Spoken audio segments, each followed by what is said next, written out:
He may look handsome, at least to some of you out there, but unknown to his wife or anyone else for that matter, behind that innocent smile lay some very deceptive, dark, and outrageous secrets. Andre may have looked like someone who had it all: a beautiful wife, a kid, luxurious items, holidays, and some online prowess. But let's just say that the way he was managing his fame and fortune was not only irresponsible, but downright stupid. And if he thought that maybe he would correct his ways once he realized his plans were not going the way he intended them to, well, think again. In fact, he would stoop to the very bottom to get out of that hole that he created. Hey there folks, my name is Adrian and welcome back to Coffeehouse Crime. And today, we're looking at the revolting case of Andre Rebello and the many lives he tore apart. By the way, I post up to 2 videos a week here, so if you haven't yet, please do consider subscribing. And now with that said, please grab yourself a coffee and let's get straight into this video. This is the case of Andre Rebello.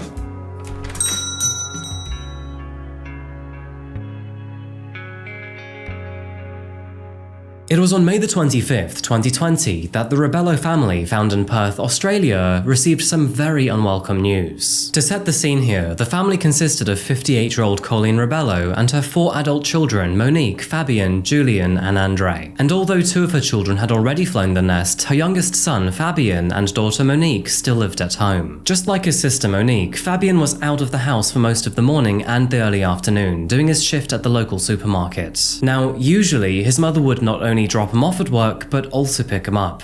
However, when she failed to show up at 2 p.m, he knew that something was wrong. After making several phone calls to his mother and receiving no response, he eventually decided to walk home. And after arriving at the front door of the property, he could hear the shower running from the ensuite inside. And so, after closing the front door, he called out to his mother to ask if everything was okay.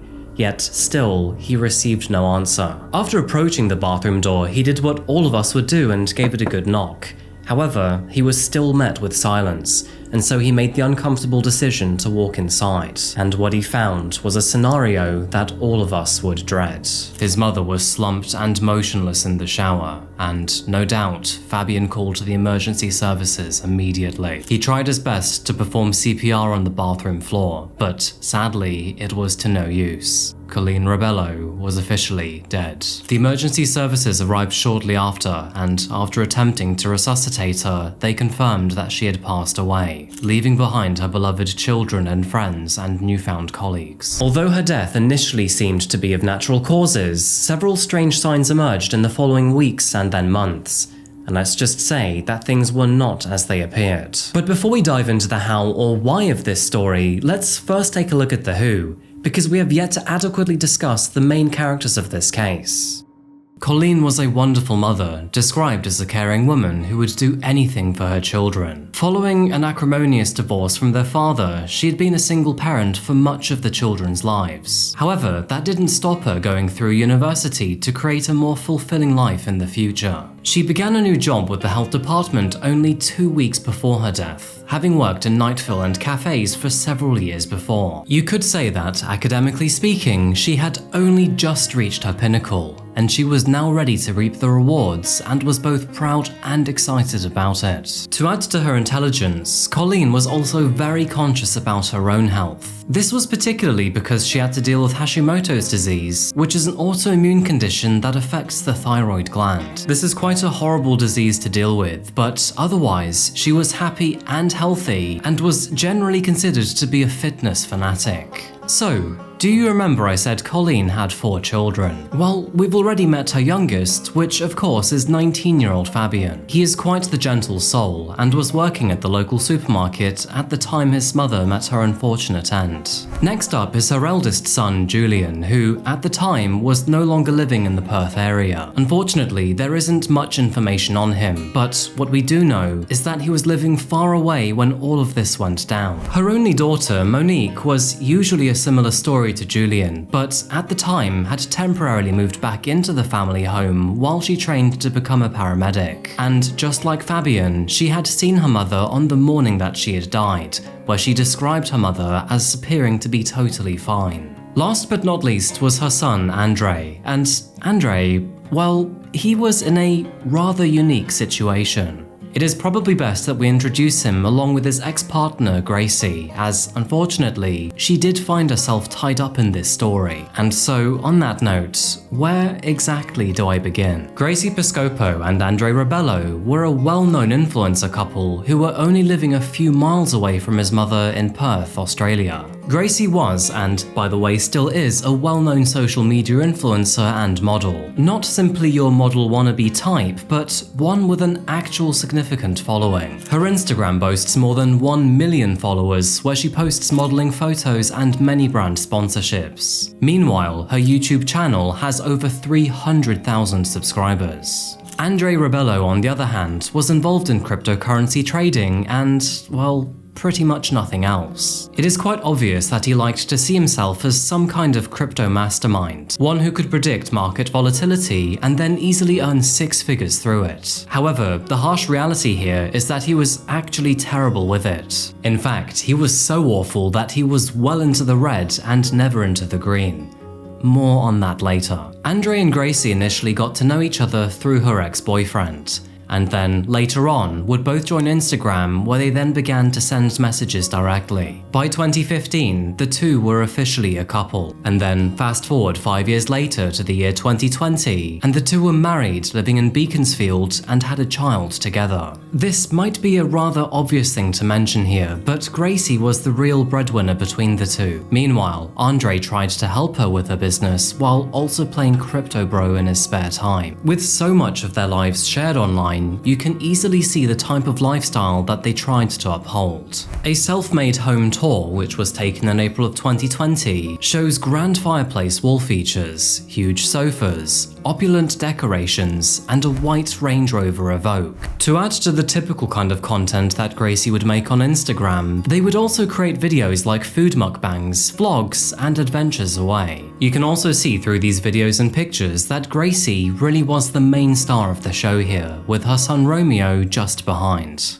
As for Andre, well, he still was part of the videos, but he was more of an accessory. No content seemed to center around him, and he was more the management type found behind the scenes. But at least between the two of them, Andre and Gracie really did seem to be quite the team. The two of them would work together to secure brand partnerships, and in the background, Andre would still try to make his dreams come true through earning crypto. Now, I must give credit where it's due, because at least at one point in time, Andre would make a staggering $22 profit in crypto. So there is that. However, behind the scenes, Colleen was quite understandably fairly concerned about Andre's business, not only in cryptocurrency, but social media too. It's a very fair point, but she didn't quite see the longevity behind all of it. And then what would Andre and Gracie do once their time in the spotlight had ultimately faded? Not only that, but if all of this was just a temporary moment, then why were the two spending so much money on luxurious items? Because from the outside, Gracie and Andre really did seem to have it all. Not only a massive home and a Range Rover Evoque, but they had many luxurious items and would go on holiday several times a year. It really did look like the perfect life. You probably know exactly what I'm going to say here, but in reality, oh boy, that was very different. Let's just take that Range Rover for example. You would think that maybe they owned the vehicle, but in reality it was actually on finance. Not only that, but they were struggling to repay its payments every single month. They also had no solid assets in their name like a home. Everything was paid for monthly, and with no money in the bank, well, their financial situation was very fragile. Now, you could argue that, at least compared to Andre, Gracie was in a much more sensible position. Not only did she have her own business, but if she really needed to, she could pull in more money. But as for Andre, well, his crypto shtick was doing absolutely nothing for the couple. In fact, by May of 2020, the couple had a combined debt of more than 120,000 Australian dollars. And then, that very same month, Andre's mother would all of a sudden die. It was a day that began with excitement and anticipation. Andre had made plans to spend time with Gracie and also her cousin who was visiting for the day. Between the three of them, they were planning to go out for lunch, and Gracie, she was looking forward to it. However, as the morning progressed, things seemed to take an unexpected turn. It was around noon that Andre suddenly disappeared without a single word.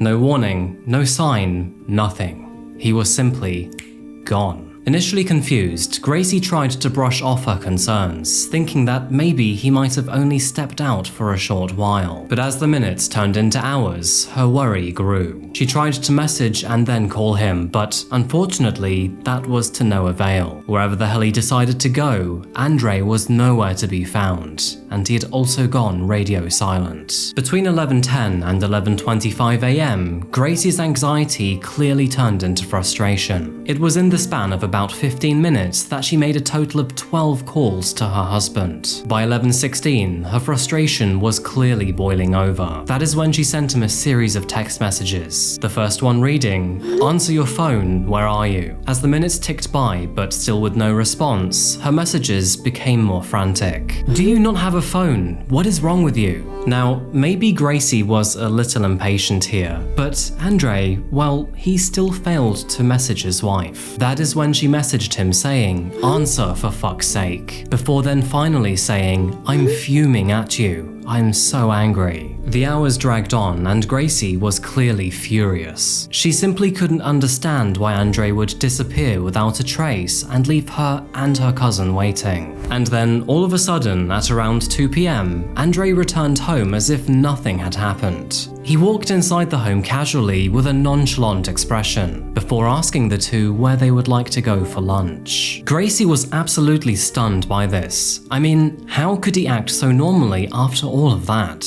It wasn't out of character for him to leave his phone on silent, but this time he really did seem particularly careless. Anyway, before heading out to lunch, Andre made a point to text his mum to ask if she could watch over his son either later that day or the following day. He mentioned that he had some errands to run and wouldn't be able to look after his kid. But much like Andre himself earlier in the day, she failed to reply to any of his text messages. And as it turns out, he wasn't the only one to be met with silence. Around the same time and several suburbs away, his younger brother Fabian was getting ready to finish his shift at the local supermarket. It was only for 4 hours, but in customer service, that really can feel like an eternity. Colleen had already dropped him off that morning at around 10 a.m, promising to pick him up in 4 hours. But by the time 2 p.m. rolled around, well, she was nowhere to be found. He tried calling her phone more than a dozen times, but strangely, there was no answer. Text messages sent both by him and his sister Monique would also go unanswered,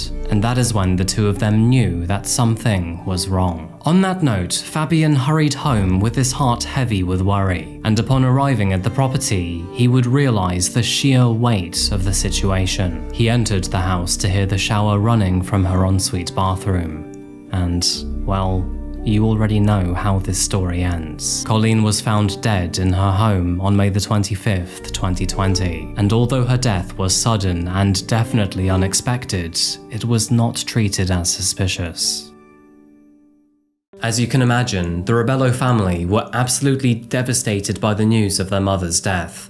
But nobody stopped to think that maybe, just maybe, this was not by natural causes. You see, the doctors knew that she did actually have issues with her heart, and so this could have been caused by cardiac arrhythmia or perhaps even a brain aneurysm. There was also the fact that she had Hashimoto's disease, and so with these things in mind, there definitely were risks. In addition to this, police officers would also conclude that all of the windows and doors in the property were locked at the time that she had died, therefore suggesting there was no sign of a break-in. As for her autopsy report, well, the cause of her death was never actually determined, but that was a good sign to suggest that she was probably not murdered. All of her children would also rule out suicide because Colleen had only just finished a master's degree and started a new job.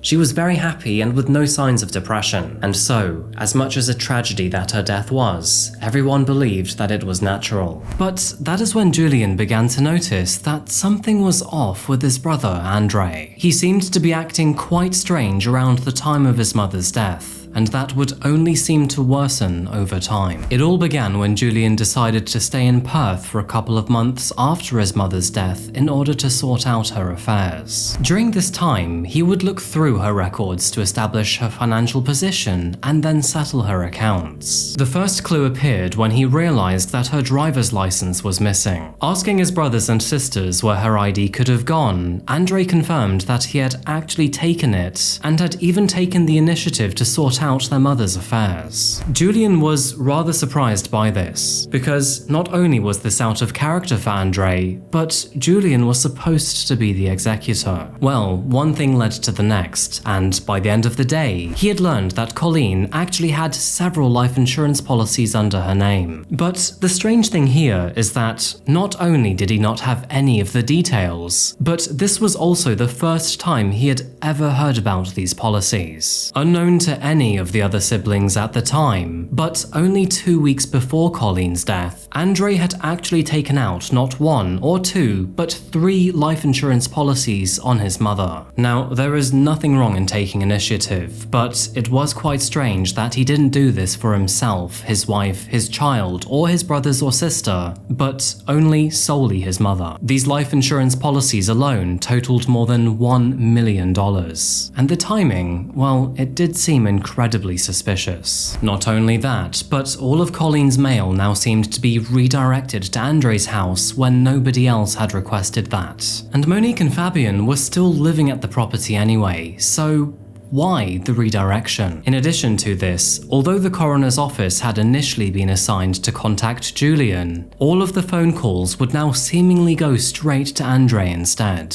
All of a sudden, the tragic death of their mother now felt like a game of chess, and Andre, he seemed to be several moves ahead. The concerning clues would not stop there either. Colleen's former psychologist would call Monique to ask her why forged documents seemed to be submitted on her behalf to an insurance company. Documents which she absolutely did not write herself. However, before the family could do anything about Andre, an insurance company would beat them to it instead. When one of those 3 companies recognized several inconsistencies in the incoming documents, they immediately suspected fraud. That is when they contacted Western Australia police, and the officers would come down hard on Andre.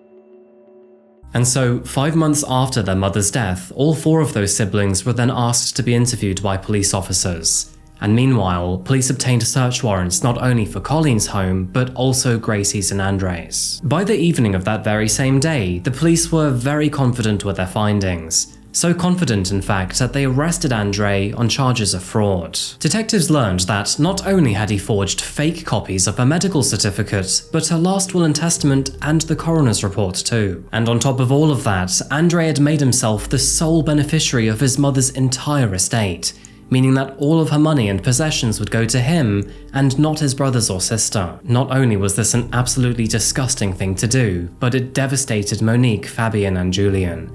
Their brother had essentially shut all of them out, and now they would have to question if maybe he murdered their mother too. Following these horrible accusations, he was released on bail while detectives compiled their case. Maybe Andre was hoping that they would not be able to prove his charges of fraud.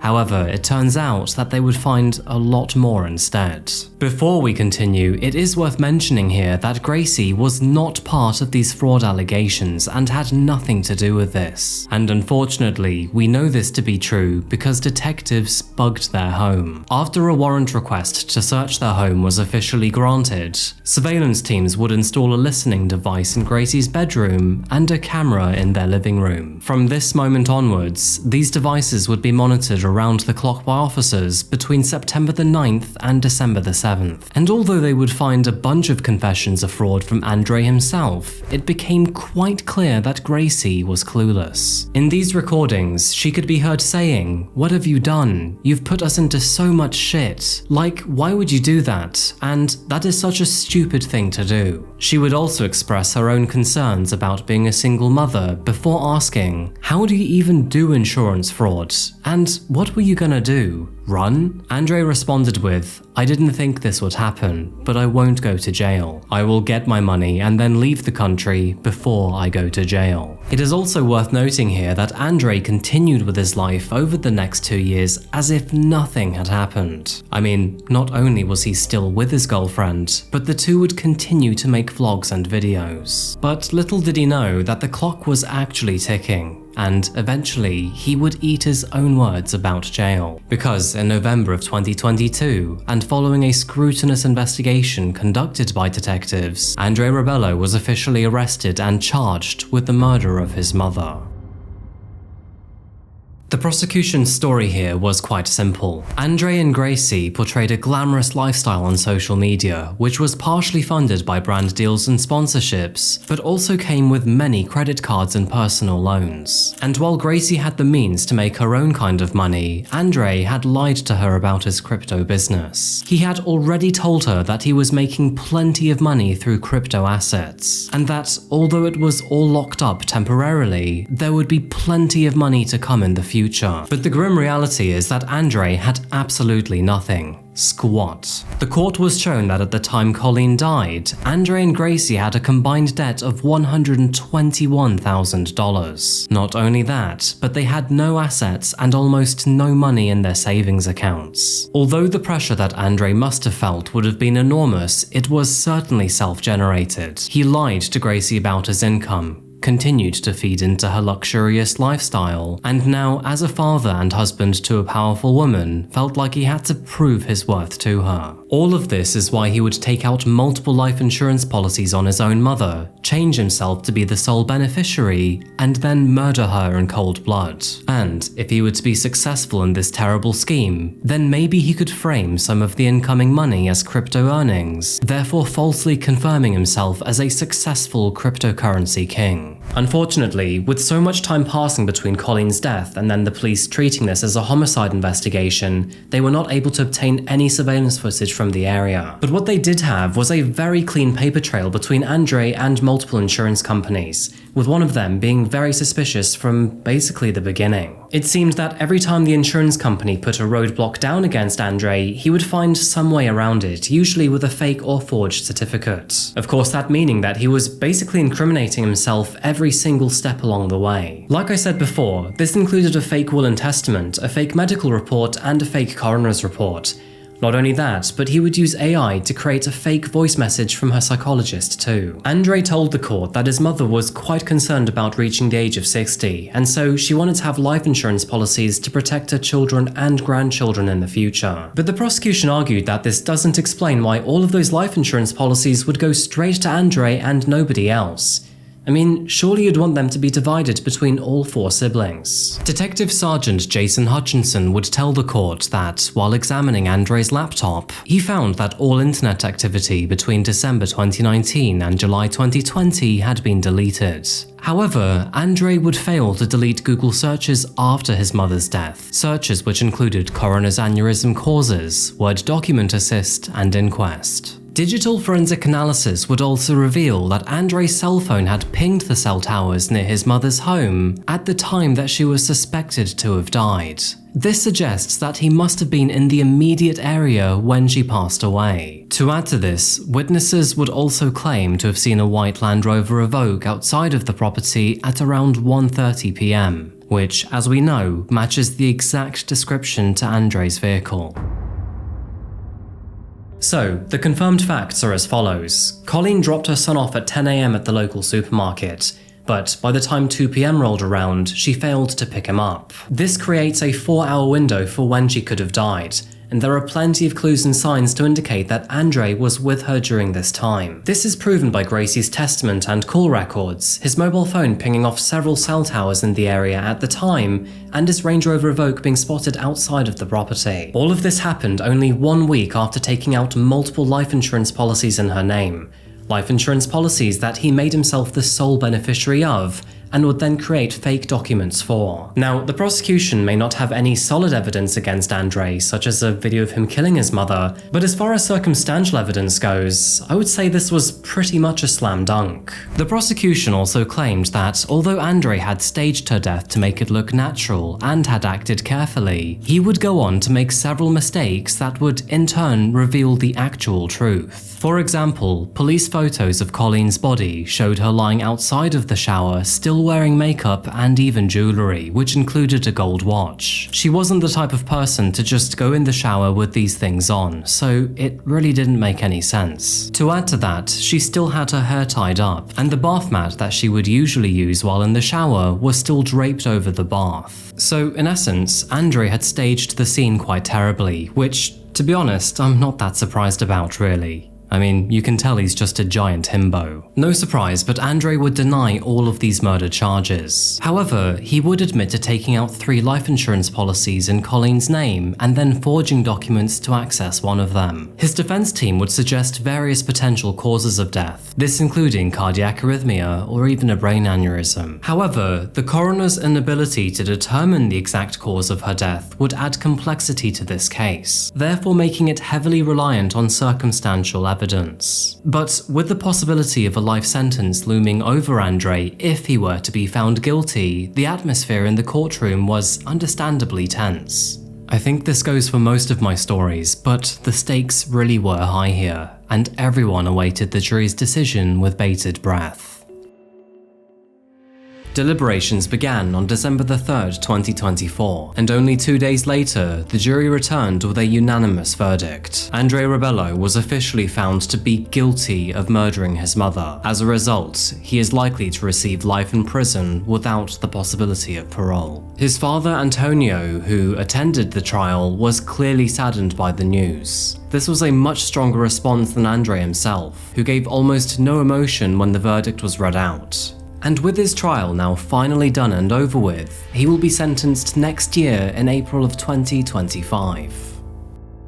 Once again, it is certainly worth noting here that Gracie had no idea about Andre's plans. She wasn't aware of the payout, the change in beneficiary, the murder, or even the actual insurance policies. To put it quite bluntly here, she was simply the partner of a very foolish man who planned to deceive her. Andre's actions have done far more than destroy the lives of only his mother, brothers, and sister. He has also robbed Gracie of her first marriage and her child of an innocent biological father. The media really hasn't been too kind to her, when, in reality, she is probably suffering almost as much as the rest of the Rebello family. In the recent year, Gracie has now found herself a new partner who seems to love not only her, but her son too. And I really do hope that he will be the one to bring her the calmness and the steadiness she deserves. And last but not least, we can't forget about Colleen Rebello. She was a remarkable woman known for her dedication and her love for her family. And despite the challenges of single parenthood, she would put herself through university to create a better future, not only for herself, but for her children and her future grandchildren too. You can tell that she was dedicated to improving herself in almost every single way possible, whether that be through family, health, education, or career. Her sudden and unexpected death has left her family and her friends absolutely devastated,